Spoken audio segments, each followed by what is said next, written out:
안녕하세요. 저는 영신여고 중간고사 분석 설명회에서 영어 파트를 맡은 이니라고 합니다. 일단 제가 키워드를 3개 정도 뽑아봤거든요. 일단 첫 번째는 고난도 외부 지문이 들어간다는 거고요. 두 번째는 지문이 다 변형이 됩니다. 그리고 세 번째는 고난도 어휘들이 많이 나왔다라고 볼 수 있겠습니다. 그러면 본격적으로 설명하기에 앞서서 제가 자기소개를 간략하게 드리자면요. 저는 외국어 고등학교에서 영어과를 졸업하고 성균관대에서 영어 영문학과를 졸업했습니다. 그래서 우리나라 이제 영어 입시 관련된 문제에 대해서는 제가 어릴 때부터 많이 대비를 했었다. 이렇게 말씀을 드릴 수 있겠고요. 현재는 메가스터디 러셀 중계에서 고1, 2 영어 전임을 담당하고 있습니다. 그래서 영신여고와 해석여고를 맡고 있고 고2 정시 대비반도 제가 맡아서 수업을 진행하고 있습니다. 일단 오늘 말씀드릴 목차를 보자면요. 첫 번째는 일단 중간고사 키워드에 대해서 같이 요약을 해볼 거고요. 그리고 시험 범위랑 출제 유형과 비중, 그리고 핵심 포인트까지 같이 살펴볼 겁니다. 그리고 마지막으로는 제가 이번에 어떻게 중간 대비했는지 같이 살펴보면서 앞으로 기말고사 대비는 어떤 식으로 진행해야 될지 살펴보도록 하겠습니다.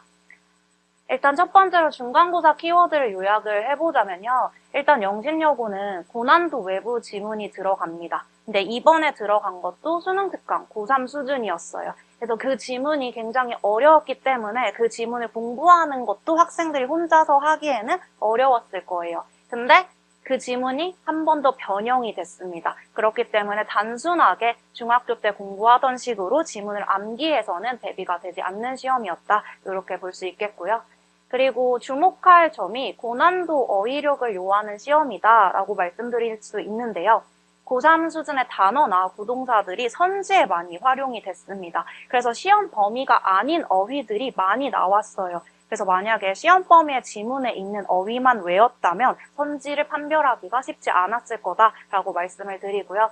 마지막으로 전범위 문법을 다 다루고 있기 때문에 만약에 이번에 교과서 시험 범위에 있는 주요 문법만 열심히 공부했던 학생이라면 서답형을 풀기가 어려웠을 거다. 이렇게 말씀을 드리겠습니다. 그래서 시험 범위부터 이제 차근차근 살펴보면요. 저는 고1을 지금 포커스 맞춰서 준비를 해봤고요. 교과서는 1, 2가가 들어가고 외부 지문이 프린트물로 학교에서 제시가 됐습니다. 그런데 그 외부 지문은 수능 특강 고난도 지문이기 때문에 고1 학생들에게는 굉장히 어려웠을 겁니다.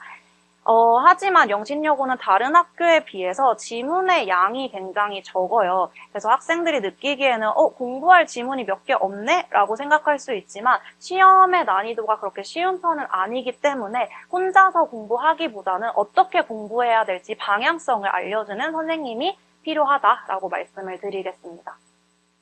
출제 유형을 보시면 일단 선택형 객관식이 20문항 그리고 서답형이 8문항으로 총 28문항 100점 만점이었습니다. 그리고 지문에 변형이 있었다. 요거를 봐주시면 되겠고요.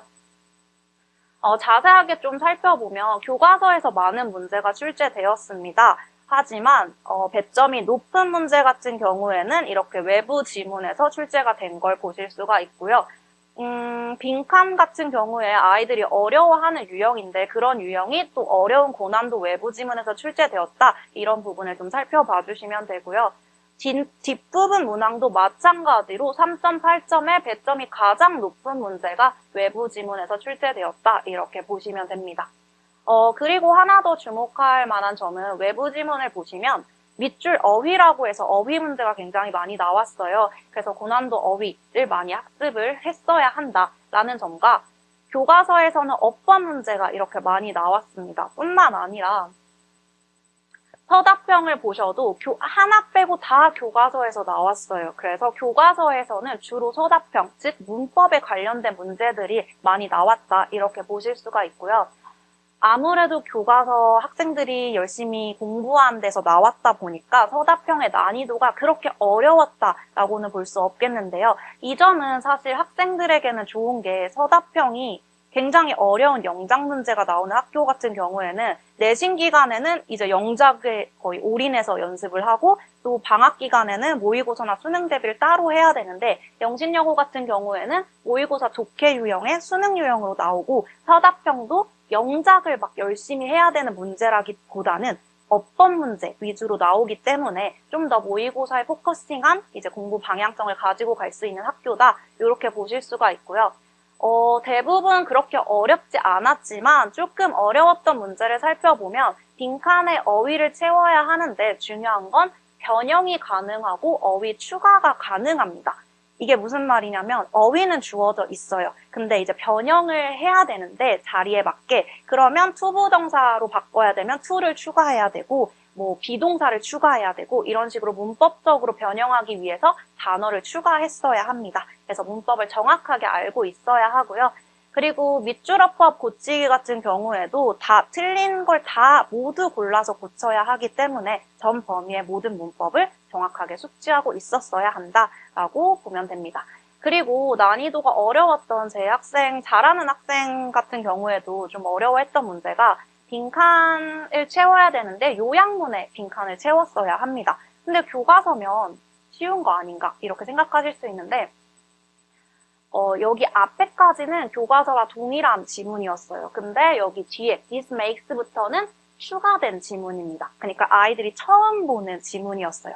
다만 내용은 앞에 나오는 교과서 내용과 거의 일맥상통하는 내용이었습니다. 하지만 단어들이 이렇게 조금 어려웠을 수 있고 요약문 자체도 아이들이 해석을 하기가 조금 까다로웠을 수 있습니다.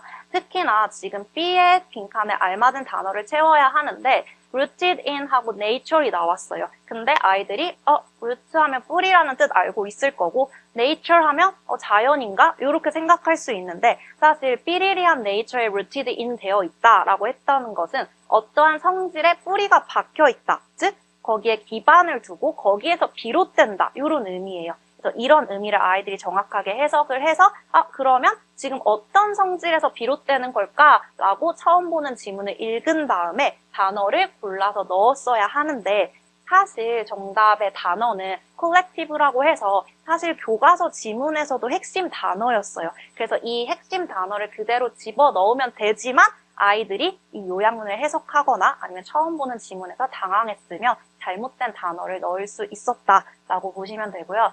특히나 이 by its very nature이라는 부분이 있기 때문에 아이들이 여기다 그냥 very nature 이렇게 넣어버린 아이들이 있어요. 그렇기 때문에 정확하게 지문을 이해하고 요약문도 이해했어야 정답을 맞출 수 있었다. 이렇게 보시면 됩니다. 그래서 출제 비중을 보시면 교과서가 19문항으로 압도적으로 많다라고 생각하실 수 있지만 아까 말씀드렸듯이 배점이 높은 문항은 외부 지문에서 출제가 되었다. 이렇게 보시면 됩니다.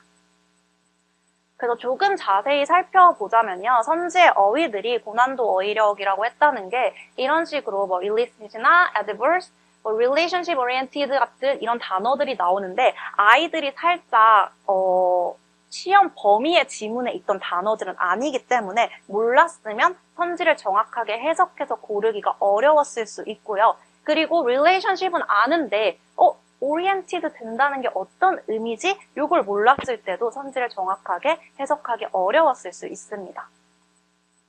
여기도 마찬가지로 come across 같은 우연히 마주치다 이런 구동사가 나왔는데 come도 알고 across도 알지만 내가 이걸 합쳤을 때 구동사의 의미를 알지 못한다면 선지 해석이 어려웠을 거고요. 이런 단어들도 아이들에게 익숙하지 않기 때문에 선지에서 고난도 어휘가 활용되었다. 이렇게 보실 수 있습니다. 그리고 서답형 같은 경우에는요. 품사도 변형해야 되지만 어휘를 추가까지 했어야 되기 때문에 어휘는 주어지지만 내가 알맞은 자리에 맞게 형태를 변화시키고 어휘를 추가할 수 있느냐 이 부분이 키워드였습니다. 자세히 보시면요. 이게 외부 지문에서 나온 서답형이었는데요. 요렇게 거의 5, 6줄이 한 문장입니다. 그래서 이 한 문장이 이렇게나 길어요. 그래서 평소에 아이들이 시험 공부할 때도 이 지문이나 이 부문을 해석하기가 어려웠을 텐데 여기서 이제 서답형이 나와 버렸기 때문에 어려울 수 있고요. 예를 들어서 이제 셀이라는 단어가 B에 들어가야 하는데 그냥 셀을 넣는 게 아니라 이 프로덕트란 명사를 수식하려고 분사로 바꿔줄 건데 심지어 할 리는 이라는 수동으로 바꿔줄 건데 심지어 진행형으로 바꿀 겁니다. 그럼 혹시 진행형 수동을 혹시 만드실 수 있는 학부모님 계실까요?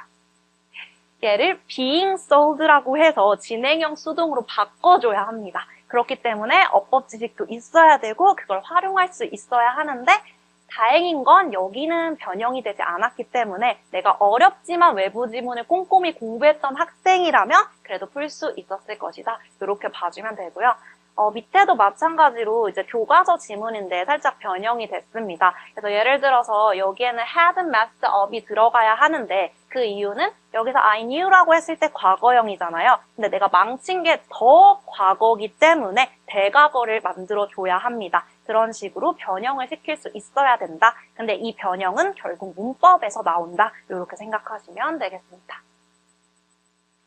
서답형 4번이랑 7번 같은 경우에는 어법상 틀린 건 4개를 찾아서 다르게 고치시오입니다. 그렇기 때문에 내가 알던 지문이더라도 전범위 어법을 다 알고 있어야 4개를 모두 찾아서 올바르게 고칠 수 있습니다. 그래서 한번 핵심 포인트 다시 한번 정리해드리자면요. 일단 첫 번째로 지문이 변형된다. 그렇기 때문에 단순하게 암기로는 해결되지 않는다. 이렇게 보셔야 되고요.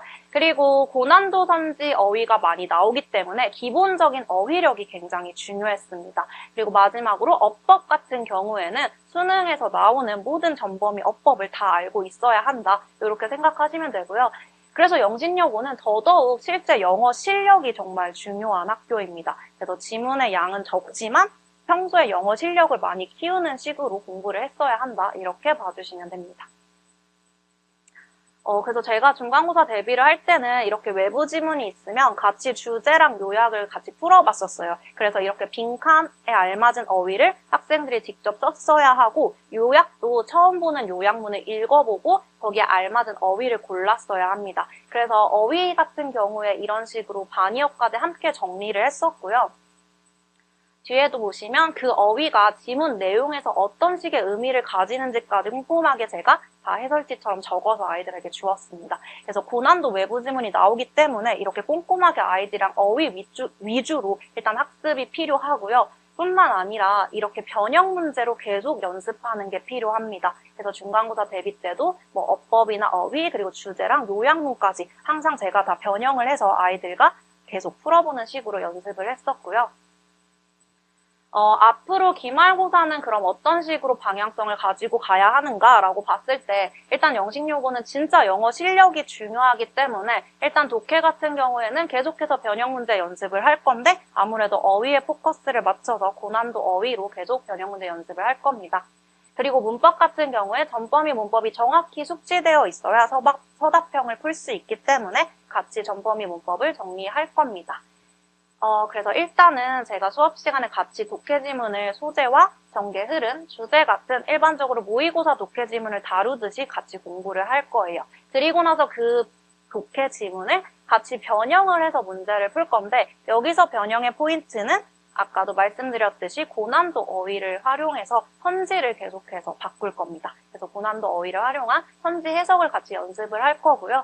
어법 같은 경우에는 모든 범위를 알아야 하잖아요. 근데 이게 머릿속으로 아이들이 다 중학교 때 뒤죽박죽으로 들어가 있을 거예요. 그래서 국어 선생님 같은 경우에 국어 문법을 목차를 직접 쓰게 만든다고 하시더라고요. 그래서 영어 같은 경우에도 마인드맵으로 전체 문법을 같이 정리하면서 계속 서답형으로 변형 문제 풀이를 연습할 겁니다. 그리고 매주 고난도 어휘를 활용해서 구문독해 테스트를 보면서 고난도 선지가 나와도 그냥 수월하게 해석해서 정답을 고를 수 있도록 연습시킬 겁니다. 마지막으로 이렇게 시간표는 영신여고 1학년은 수요일에 진행이 되고요. 2학년은 금요일에 진행이 되고 있습니다. 그러면 지금까지 영신여고 중간고사 설명회를 맡은 인이었습니다.